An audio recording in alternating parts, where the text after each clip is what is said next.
History is an iceberg. The things we can see from the ship, the details we know, and the documentation or proof that we have to back them up are actually just one small portion of a much larger picture.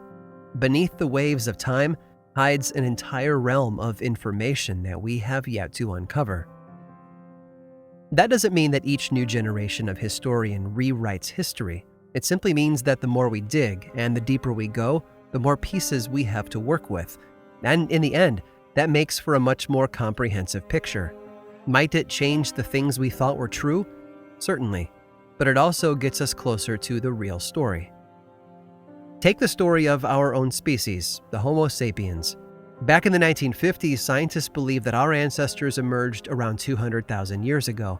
And when a skull was unearthed back in 1961 inside a mine in Marrakesh, a skull that dated to about 40,000 years ago, the theories seemed to be confirmed. And for half a century, that was the case. Then, just a few years ago, a new scientist decided to return to that same mine and dig in the layer beneath where the skull was found. Soon enough, the remains of 5 new skeletons were discovered, also Homo sapien, along with a set of stone tools. But when those tools were dated, the results repainted the entire picture. Rather than 40,000 years old, these new remains were 300,000 years older, shattering theories about the emergence of our species. Like I said, history is an iceberg, and the same can be said about folklore. There are stories and legends we've told each other for centuries, from tribal campfires to Hollywood blockbusters.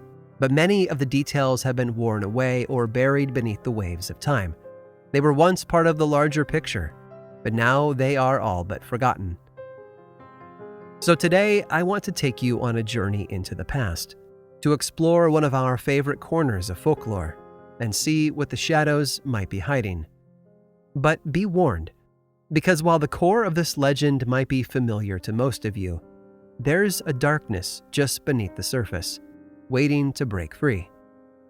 And if there's one thing we can all agree on, there are few creatures of folklore more terrifying than the werewolf. I'm Aaron Mankey, and this is Lore.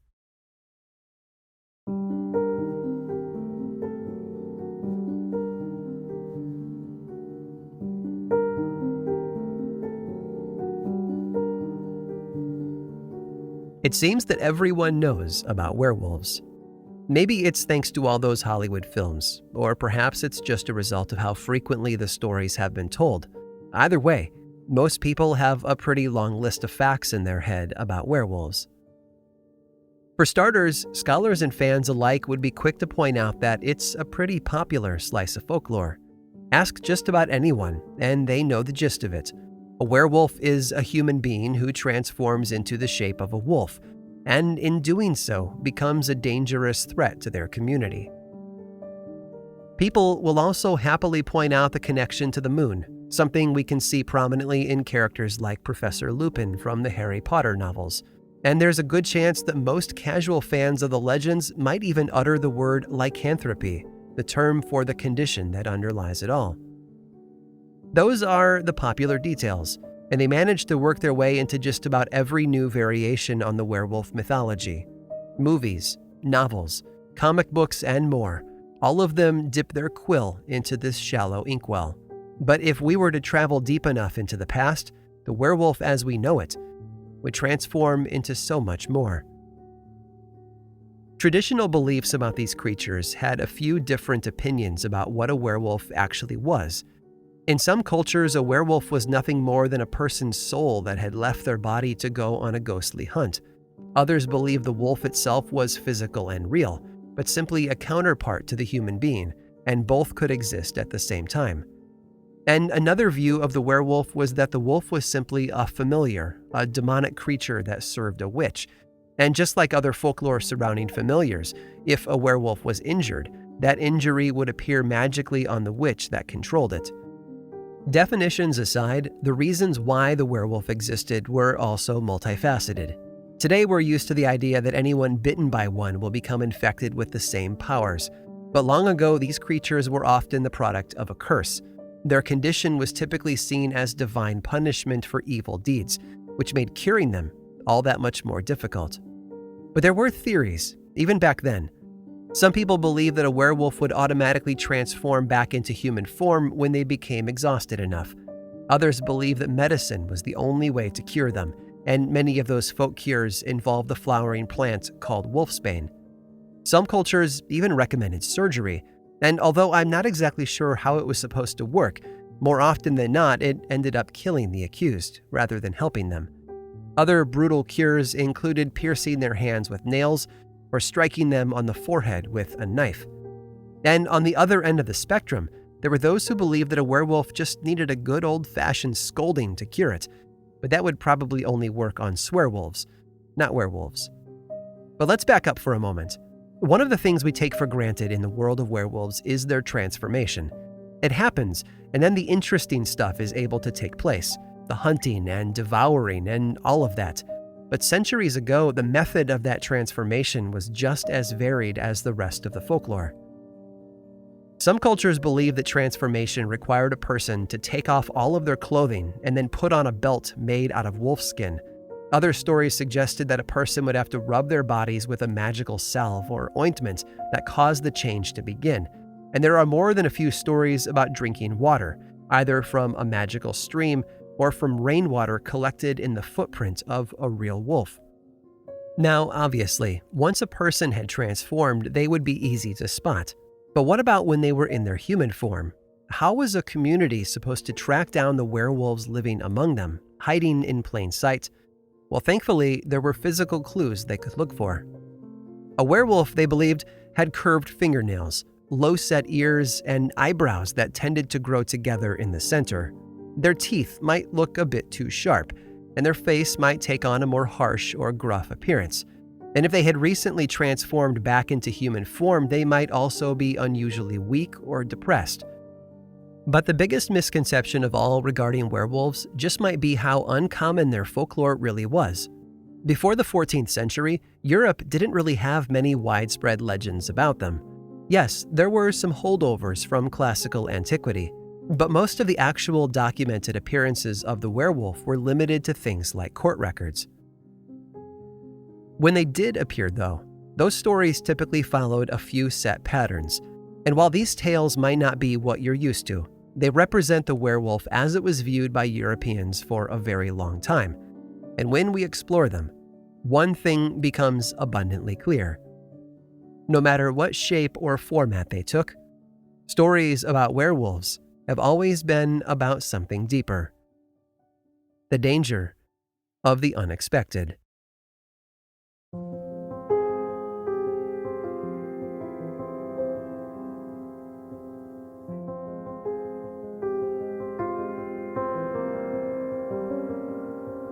They are known as the wound legends. They were stories that were passed around with one common idea at their core: that a werewolf in human form could be cut to reveal the beast within. How deep that cut needed to be was never really settled on, and so each community tended to make up their own rules. But the theory gave them some shred of hope to hold on to in the face of their fear. All they had to do was capture someone they suspected of being a werewolf and then cut them. If it was possible to see fur beneath their human skin, then they'd been right. Then we have the lover legends. These stories were more narrative in nature and always seemed to follow the same pattern, although there were variations from culture to culture. In most German versions of the story, we are told of a husband who seems to have abandoned his wife. One day he is there, and the next he's gone, packed up and moved on to start a new life elsewhere. But then, during the night, the lonely wife is visited by a werewolf who breaks into her home. Sometimes the beast will bite the clothing that she's wearing, while other times it attacks clothing that's hanging on a line or laying in plain sight, and then it vanishes again into the night. The following day, the husband always returns, maybe a little worse for wear. Sometime after the couple reunites, the husband smiles, and that's when the wife notices a thread from one of her favorite items of clothing, one that had been torn by the beast the night before, stuck in his teeth. The oven legends are stories of tension and redemption.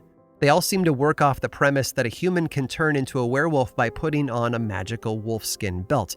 In these stories, a farmhand is usually suspected of being a werewolf, and their suspicions are confirmed one day when they find a belt hidden inside the hollow of an old tree.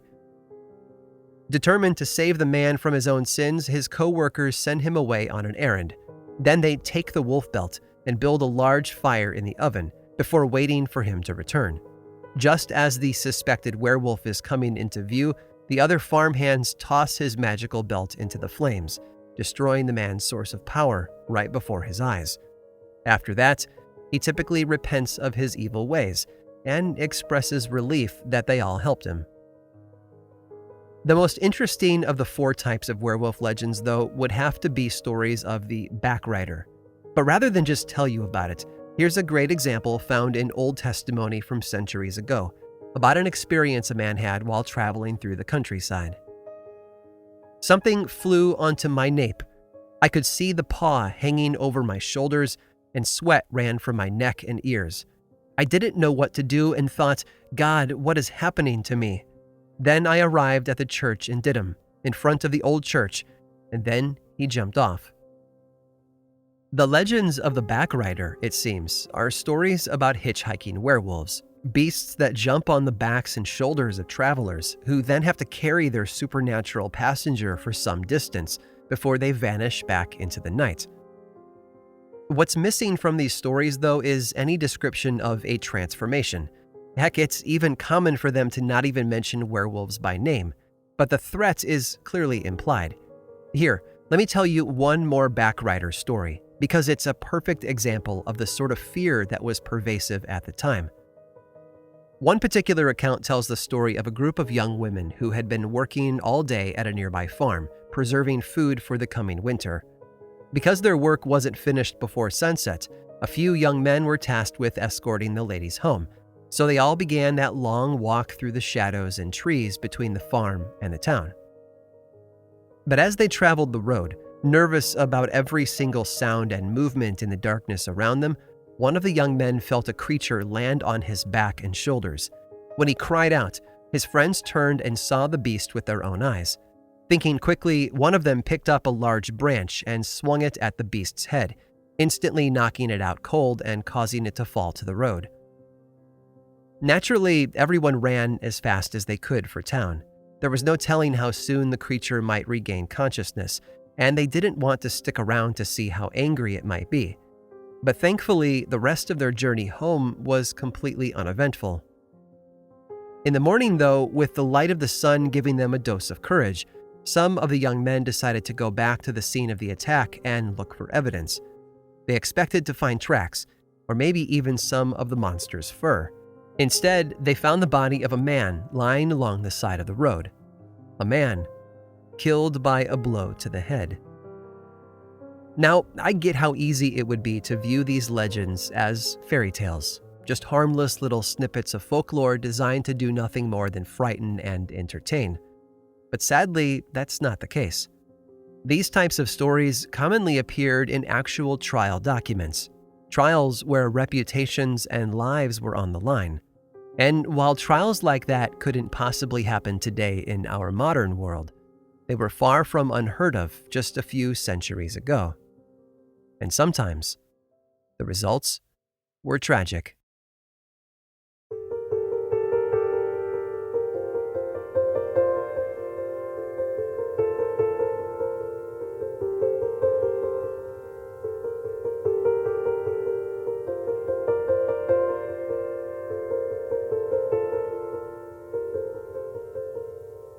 She had only stayed there for one night. Françoise Secretan usually lived in the mountains to the east, but sometime around June 1st of 1598, the weather turned bad, and she walked to town looking for better shelter. She was 58 years old after all, and I can't help but assume she just wanted a dry place to sleep that night. The house she knocked on was the home of the Maya family, but they turned her away because the man of the house was away on business. Françoise persisted, though, and eventually the family allowed her to stay. It was honestly the good Christian thing to do, too. Secretan was about as impoverished as one could be. A few days later, though, the Maya's daughter, 8-year-old Louise, began to crawl around on all fours and twist her mouth into strange shapes. That was followed by what could only be described as seizures and paralysis. But she did manage to get a few sentences out in the midst of it all, words she used to accuse François Sucreton of bewitching her. Sucreton managed to hear about the accusations before anyone else, and she panicked. She knew how situations like this would play out. All around them in eastern France, witch trials blazed like a wildfire, and she knew that this little lie was something that could turn into a death sentence for anyone. So she went for help. That help was the advice of another local beggar, a man named Jacques Bouquet. He was known as one of the cunning folk, a practitioner of traditional folk magic and healing. And according to him, all she needed to do to cure the girl was to take some of the family's bread and use it as a medicine for her, and then he sent her on her way. But inside the Maya home, things were escalating quickly. Little Louise wasn't recovering, so her parents sent for a Catholic priest. When she then declared to be the host of 5 demons, an exorcism was conducted, and thankfully all of her symptoms went away after that. But of course, that still left the question of who had sent those demons to torment her. Sucreton was arrested a short while later and thrown into a filthy prison cell, in between torture sessions disguised as interrogations. Naturally, she caved in to their demands. Every idea the authorities put forward, she admitted to. How could she not? If she stood by her innocence, it would only prolong her pain and suffering. So she confessed to it all. But she did more than that. She also mentioned the help she received from Jacques Bouquet. In fact, she painted an image of him that made him out to be just as guilty as her. So it wasn't long before he joined her in prison, the subject of his own series of painful interrogations. And this is all exactly what you've probably come to expect from a 16th century European witch trial. I get that. Up to this point, it feels a lot like so many other stories. Although, let me add, I don't think that makes the story any less valuable or powerful. We need to remember these victims, to learn from their stories and to help us make better choices in the future. But yes, I understand that they can all start to sound alike. But once Jacques' interrogations began, all of that changed. At first, it's what you would expect.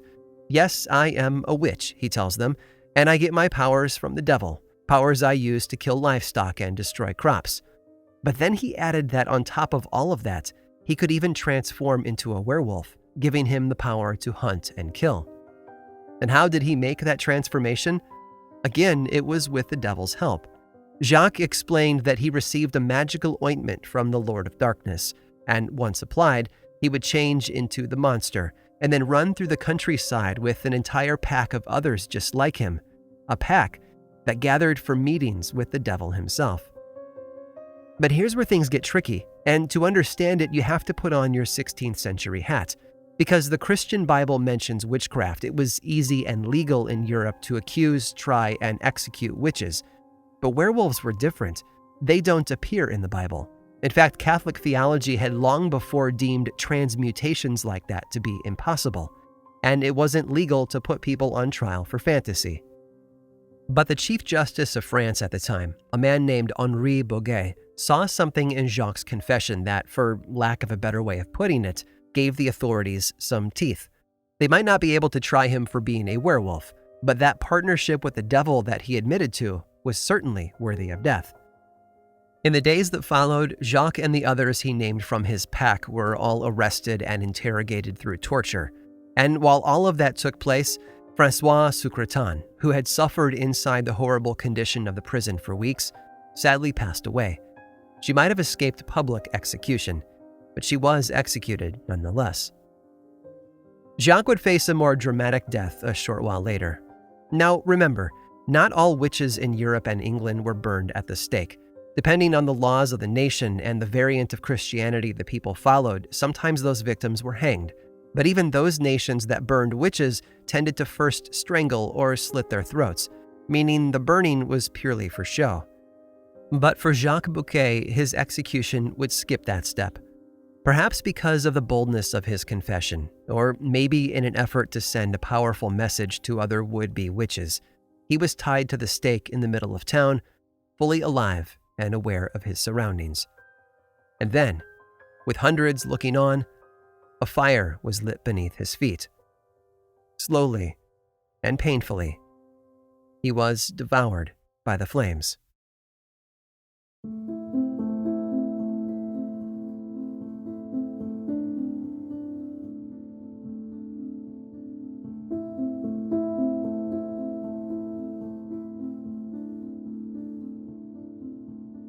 There's always a deeper story. Beneath the surface and the obvious things we see and know, there are truths waiting to be uncovered. Maybe they were lost to us a long time ago, and bringing them back into the light will help restore our understanding of the world. Or perhaps they are new additions that will require us to step back and rethink it all. The folklore of the werewolf is one of those multi-layered pieces of history. There's the stuff we all think we know, the full moons and torn clothing and wolf monsters that stand on two legs and howl, and then there's the historical record.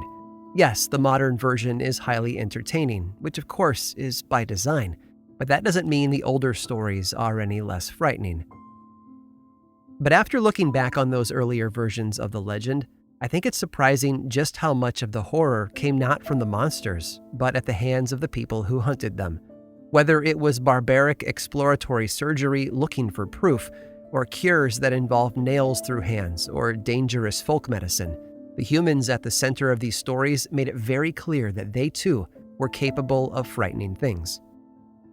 In the case of the trial and execution of Jacques Bouquet, there was also one other dangerous outcome: precedent. You see, once word spread that the Chief Justice had found a way around the theological limitations of werewolf trials, other communities suddenly found themselves equipped and ready to handle their own problems. In fact, in the following weeks, people just outside of the same town became concerned about some recent wolf attacks. One of the victims had been a young teenager named Benoit Bridel, whose death had been witnessed by others, and those eyewitnesses claimed that the wolf in question had no tail and distinctly human-like hands instead of paws. As people are prone to do, the townsfolk went looking for someone to blame. Given the new rumors of an entire pack of werewolves, they made the leap in logic that one of those pack members had yet to be named and arrested. And that's when they fixated on a local woman named Pernette Gondian. Now, I can't find the reason why she became a suspect. I can't even find record of a trial. As far as I can tell, Pernette was simply arrested, dragged into the town center, and then stoned to death by her neighbors. With zero evidence outside a hunch, they pummeled her body with heavy stones until she died. Then they went after her brother, Pierre. He was a rough, well-worn man with cuts and scars all over his body from a life of hard labor on the farm. But when you have a hammer, everything starts to look like a nail, as they say. The townsfolk didn't see work injuries. They saw evidence of a werewolf, and they arrested him for it. Pierre confessed, under torture, of course. He explained the source of his powers and his relationship with the devil. He described his murder of various victims, and he named others who ran in his pack. It didn't take long before all of them were rounded up and in custody. And they were killed for it. The abbot of the nearby monastery, with the support of the Chief Justice, ordered them all gathered in the town's market square, where they were tied to stakes and burned to death for their crimes. Supernatural creatures might not be real, but history has made one thing abundantly clear. When communities go hunting for monsters, we don't have to look far to find one. They're right there waiting, just beneath the surface.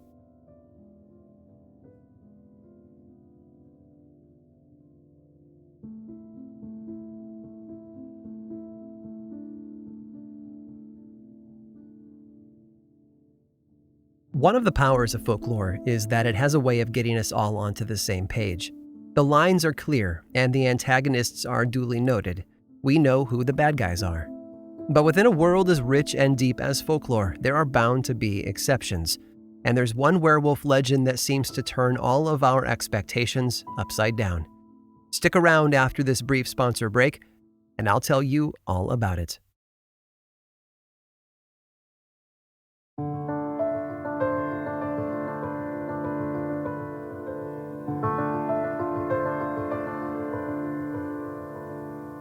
His plan had backfired in the most spectacular way. Hermann von Breuning was a historian writing in the early 20th century who was hoping to rehabilitate a bit of his homeland's reputation. Ever since the 15th century, the nation of Livonia had been infamous for its werewolf stories. In fact, so many stories about the mythical beast had come from that small country that people all across Europe had begun to think the place was absolutely infested with them. Breuning wanted to set the record straight, so in 1924 he published a book he titled The Werewolf in Livonia. Now maybe it was the title, or perhaps he just didn't weave a compelling argument for his case. Whatever the reason was, he failed. The result instead was to take those ancient sketches in the dirt and firmly set them in cement. Most of the book is filled with stories that you would expect from 15th century European werewolf tales, but hidden away is the most unusual example I've seen, and it all centers around a peasant farmer named Old Thies. It seems that sometime in 1691, a church was broken into in the town of Jurensburg, and Old Thies was called in as a witness. Somehow, instead of giving testimony to what he saw that night, accusations of being a werewolf were quickly leveled at him. And the amazing thing is, Old Thies didn't deny them. Now, in most cases, including the ones we've discussed earlier, the accused would deny the claims of their neighbors and then only confess under torture. Then they would describe all of the evil deeds they committed while in the form of a werewolf and how they were in league with the devil. But Old Thies took a different approach. Yes, he told them, he was a werewolf, but he had retired from all that about 10 years ago. It was a confession that came without the pressure of torture, and it lacked any of the brutal, malicious pride the court had expected. Instead, Old Thies mentioned it as if it were a thing he took pride in, and he explained why. You see, Old Thies and a few others had been benevolent werewolves, supernatural creatures who aimed to do good, not evil. They had called themselves the Hounds of God, and had actually fought against the devil and his witches in an effort to preserve the prosperity of the area. According to his testimony, he and his fellow Hounds of God would transform for just 3 nights each year. Together they would roam the countryside and feast on local farm animals, but only to gain the strength necessary for the next step in their mission. With their bellies full and their strength restored, Old Thies claimed that he and the others would then pass beyond the boundaries of our world and invade hell itself. There they would attack the devil and chase away his witches by swinging iron rods as weapons. And then they would locate all the crops and livestock that the devil and his minions had stolen over the course of the year and take it all back. If they were successful, he told the court, the crops the coming year would be bountiful. If they failed, though, the people of the region would suffer through famine and disease. Naturally, the authorities were stunned. When they accused him of being a werewolf, they probably expected the usual flow of events, however usual it can be to force a confession out of an innocent victim through torture, of course. But Old Thies broke the mold. He turned their accusation on its head and gave them a willing confession that shattered their expectations. At the end of the day, this is the sort of story I love to find in folklore. You can learn a lot from the oddballs and exceptions to the rule. They break the monotony and give off a slightly different scent, and that's a good thing. Because our world is full of many layers, and if we never dig, we'll never find new pieces to the puzzle, will we? Old Thies was able to escape execution, which is just one more reason to love his story. He never admitted to partnering with the devil or to gathering with witches for regular meetings to plot the destruction of the town. He never admitted to killing innocent people either. All the authorities were able to do was charge him with 2 things: practicing benevolent folk magic and failing to attend church for many years. So all he received was a light beating and was then banished from the church forever. Yes, folklore is layered, and each journey into it we take reveals some new facet of humanity.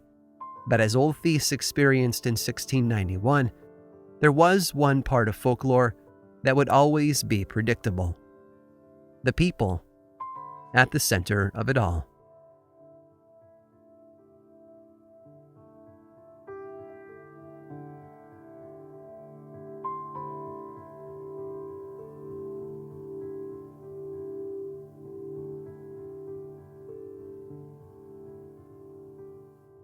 This episode of Lore was written and produced by me, Aaron Mahnke, with research by Ali Steed and music by Chad Lawson.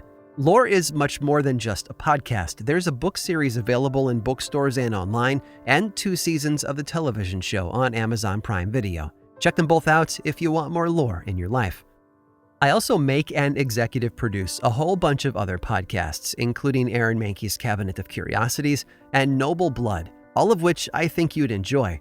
My production company, Grim and Mild, specializes in shows that sit at the intersection of the dark and the historical.